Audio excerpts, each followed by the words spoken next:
My name is John Mullen, and I'm test operator here at Riverside Integrated Solutions. The process of reverse logistics is when we receive an assembly back from the field that is either not working properly or is broken or damaged in some way.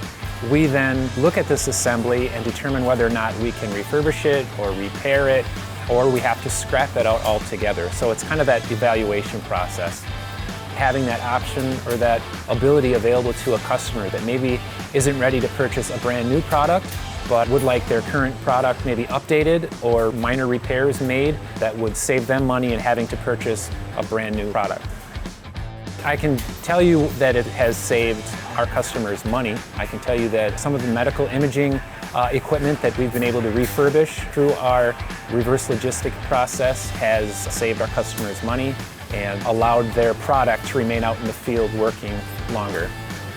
We've expanded as far as how many operators we have that can perform this type of work. There is a challenge to it. There is skill involved in trying to troubleshoot a lot of these assemblies and pinpoint exactly what is the defect, what's not working properly.